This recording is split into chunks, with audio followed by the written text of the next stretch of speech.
So, as we approach the beginning of a new term at school, it becomes evident that when you go to the camera stores, they're selling AE1 Canons, Pentax K1000s, Minolta mechanical cameras hand over fist. And these cameras that you're going to use when you start off in your film photography or photography, whatever class you do, are absolutely wonderful. If you've seen my video on my beautiful Canon AE1 here, then you'll know that it's one of my favorite cameras. Absolutely beautiful. The Pentax range, I'm not a huge fan of the K1000, but the SP and the SV, wonderful, fully mechanical cameras.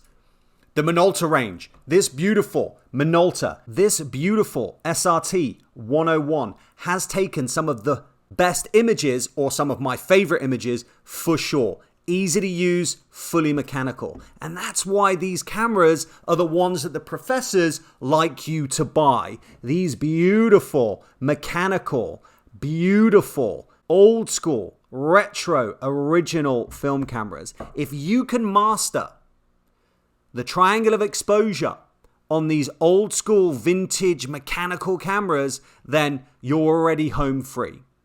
This video is for me to tell you that there are alternatives that will cost you much less than these cameras. Here's the issue.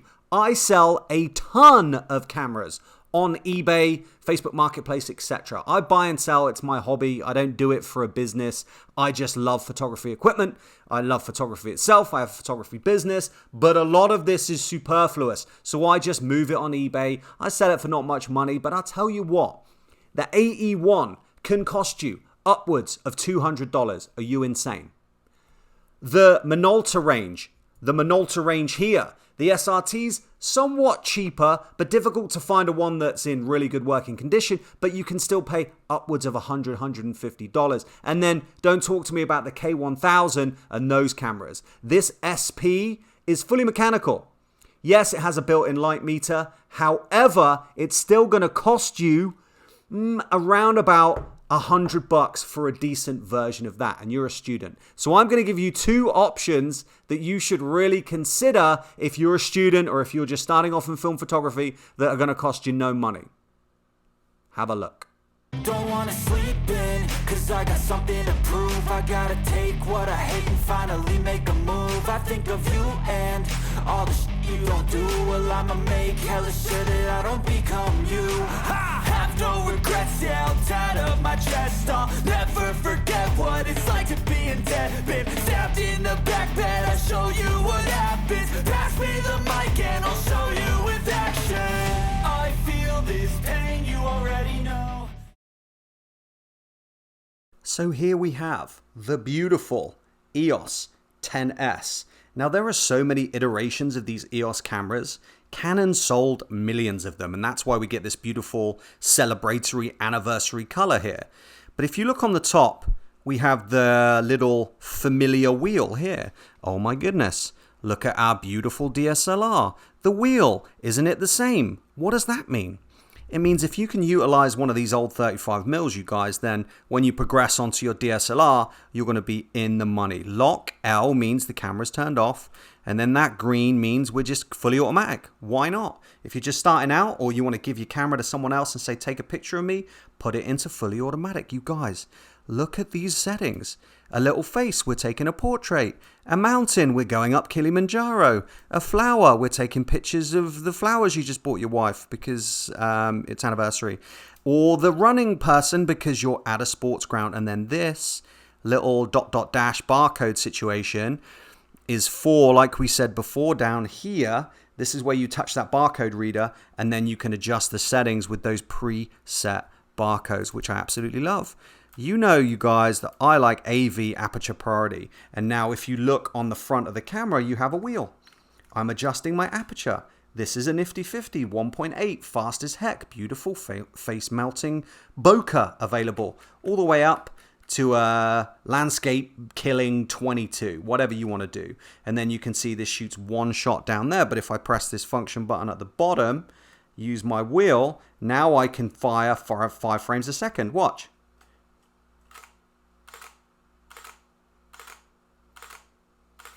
That's how I fire my 5 frames a second.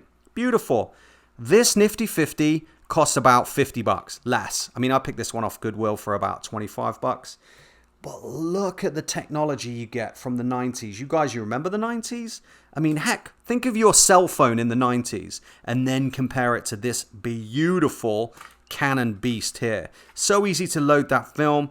Film goes in here, place the leader across. You don't even have to tuck it in like you do with these horrendous mechanical vintage AE1s. You just pop your film in, DX code reader, it'll tell you what ISO it is, job done. I can rewind my film mid-roll. I can adjust my light here. If I want to shoot a person that's backlit, I can go ahead and compensate. On the bottom, we've got a beautiful tripod mount there. What else is there to say, you guys? If you want a camera that does everything, manual and automatic, consider these beautiful 90s EOS cameras. I mean, this one, the 10S, is my personal favorite. So, I've always been a fan of thinking outside the box and trying to utilize this old, somewhat obsolete technology, forgotten technology, and the stuff that costs us less money but still does a great job. This is one of my favorite alternates to these very expensive vintage metal retro, somewhat coveted because of their design cameras. And yes, if you stick this on the shelf in your awesome dwell property with your mid-century lines and your exposed wood, then yeah, it looks absolutely wonderful. You know, compared to my chunky, plasticky Canon EOS here, which doesn't really hold much street cred. But let me tell you, these cameras, this EOS 10, this camera from 1995, I believe, is absolutely wonderful.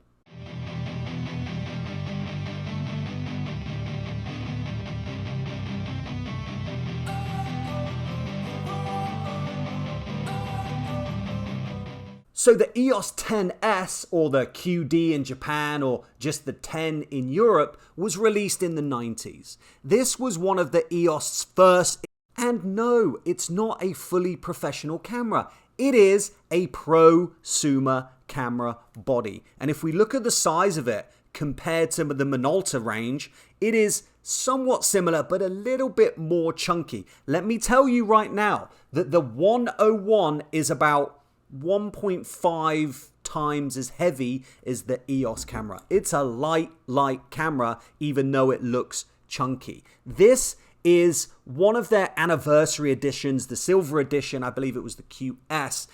It was Canon celebrating selling over 60 million camera bodies, and they did a great job back then, and they're still doing a great job now. That having been said, I love that silver kind of metallic vibe. Why am I showing you an obsolete, allegedly 90s camera that no one gives a S about?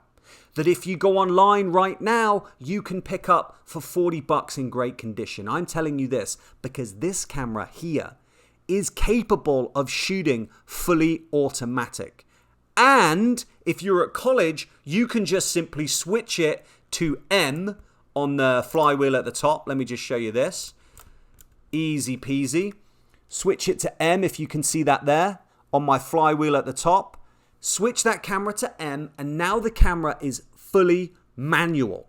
Much like the SP or the K1000 or the AE1, it can shoot fully manual. I decide the shutter speed.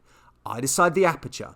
I decide everything to do with this camera situation. I can adjust the ISO if I want.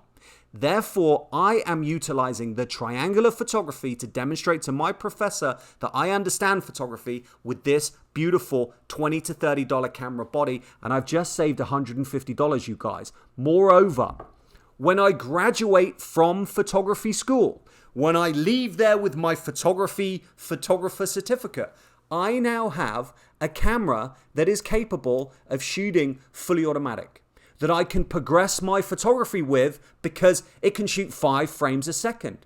ISO on this particular bad boy, on the 10S, from ISO 6, all the way up to a whopping 6400.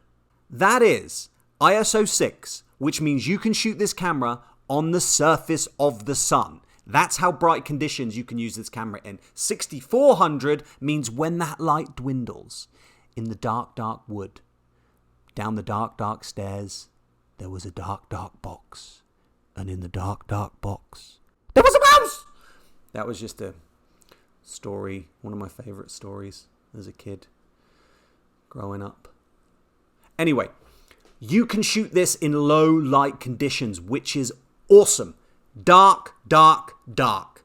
This particular camera also boasted, when it was released, a 3-point focusing system which adjusted automatically. But this is a film camera, and you are shooting Portra 400 with those milky, buttery tones, or you're shooting Kentmere 400 with grains as big as oranges.